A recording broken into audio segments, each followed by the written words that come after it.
Good evening and welcome to Poland Daily. I'm Nicholas Richardson and this is the news. Poland today celebrates the anniversary of the declaration of its first constitution. The constitution adopted on May 3rd, 1791 was the first democratic constitution of its type in Europe and the second in the world after the United States Constitution. The President of Poland, Andrzej Duda, gave a speech marking the anniversary in which he stressed the importance of building a strong position in the European Union. President Duda's speech was perceived by many as the first informal political battle with Donald Tusk, whose term of office as President of the European Council ends in October, and who also gave a speech today at the University of Warsaw. Tusk is predicted to run against Duda in next year's Polish presidential elections. On the 228th anniversary of Poland's declaration of its May 3rd constitution, President Andrzej Duda presented multiple orders of the White Eagle. The awarded were Professor Vincent Kućma, sculptor and the author of such monuments as the Warsaw Uprising Monument, Wacław Siemaszko, codename Wir, the Home Army soldier and researcher on the Wołyń massacre, and Czesław Bielecki, an architect and member of the anti-communist opposition. In his speech, President Duda pointed out that the orders of the White Eagle are even older than the Constitution, as they have been awarded for over 300 years. Nie są przyznawane za upływ czasu, wręcz przeciwnie. They are not awarded for the passage of time, but rather the opposite. They are awarded when someone manages to freeze an element of our everyday lives in time, making it immortal, when someone manages to create something which will last even after that person is gone, after we are all gone. For Czesław Bielecki, the order is a great honor and privilege on one hand, and on the other it is an obligation to continue to work for the country, which still has many challenges ahead. Wciąż nie doczekaliśmy się Polski na tyle silnej. We finally have a Poland which is as strong as its economy. We have such strong institutions, as strong as our enterprises. I believe we need to run this country in accordance to the Polish souls, their longing for independence and entrepreneurship. Ich niezależnością i przedsiębiorczością. Upon handing the awards, President Duda gave a speech where, among other things, he talked about how strong Poland needs to be and how important it is that the country has a real impact on the European stage. The most fundamental moment in our history has definitely been the baptism of Poland, the decision of Prince Mieszko I, which introduced us to the Christian Europe, the decision which made Poland a truly European country.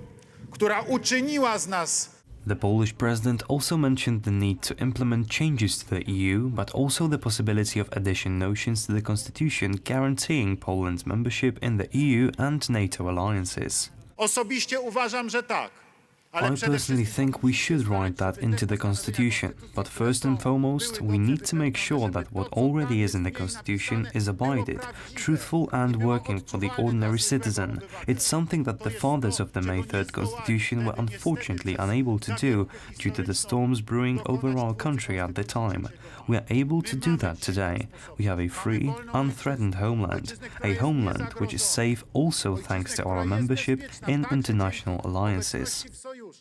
Poland's constitution, the second in the world after the United States, was declared in 1791. May 3rd has been celebrated as a national holiday since 1919, with a break during the communist era when it was banned. It was later reinstated in 1990 after the fall of communism.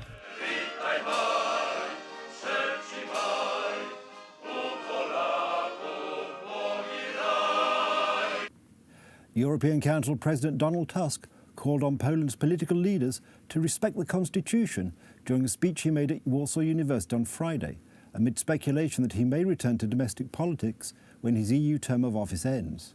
Opinions vary as to whether Tusk will establish a new political party in Poland under his leadership or cooperate with his former party, Civic Platform, of which he was a co-founder. Donald Tusk did not announce a return to Polish politics. Instead, he used his platform to criticize political divisions in his home country. Jeśli coś jest święte, If something is sacred, then it is a sacred duty to respect it by every citizen, especially by the authorities. If we remember anything from the articles of the May 3rd constitutions, then it will certainly be those words. The words that state the Constitution is sacred and unwavering, and that it is our common duty to abide by it. iż obowiązkiem wszystkich jest jej przestrzeganie. During his speech, the former Polish Prime Minister and leader of the opposition Civic Platform Party accused political leaders of celebrating the constitution once a year and disrespecting it on every other day. Nie może być tak. We cannot have a situation where the authorities celebrate the constitution yet try to walk around it every other day. The constitution must be the foundation allowing for the creation of a structure which makes everyone feel welcome. Mieszczą się ludzie różni. There is widespread speculation about Tusk's future once he leaves his European post, with Poland due to hold a parliamentary election in the autumn and a presidential election in mid-2020. Tusk's speech comes ahead of the European Parliament elections at the end of May, in which more nationalistic groups are expected to make gains. Voters in North Macedonia will return to the polls for the second round of the presidential elections on Sunday. The election is the first following the Prespa Agreement, ending the dispute between what is now North Macedonia and Greece over the use of the name Macedonia. Ongoing presidential elections in Macedonia will continue with a run-off ballot on May 5th. In this second round, voters will voice their support between current ruling party candidate Stevo Pendarovski and his main rival, opposition candidate Gordana Silianowska-Dawkowa, who previously tied in the first round. Among the primary decisive issues, the most controversial may prove to be the Prespa Agreement. The current presidential elections will be a good test of the Prespa Agreement's popularity among the Macedonian people. Ultimately, the Prespa Agreement may help open the door for Macedonia to negotiate entering the European Union. However, the polls thus far have suffered from a low voter turnout. I'm not very optimistic due to the turnout, which will not be big. People are very disappointed. In these 2.5 years, the ruling party did not make good on anything they promised, not even 30% of that. A decisive result requires a 40% turnout, which may be more difficult to achieve given dissatisfaction among voters with the nation's recent name change and high number of Macedonians currently living abroad. I don't think the turnout will be enough to achieve the minimum 40% needed for a decisive result, because people are unhappy with changing our country's name to North Macedonia, and at the same time many have left the country to find jobs abroad, so those who do turn out to vote will be die-hard patriots. The voter turnout in the first round was a record low 41.9% of its 1.8 million eligible voter base. During a state visit to Niger, German Chancellor Angela Merkel dismissed Hungarian Prime Minister Viktor Orban's proposal that the European People's Party cooperate with right-wing forces in the European Parliament following the elections to the European Parliament to be held later this month. During her visit to Niger, Angela Merkel ruled out her Christian Democratic Union cooperating with right-wing populist parties after the European elections. The answer came in response to Viktor Orban's demand that the European People's Party, of which both the CDU and Orban's Fidesz are members, work with the right-wing populist parties such as the Italian Lega.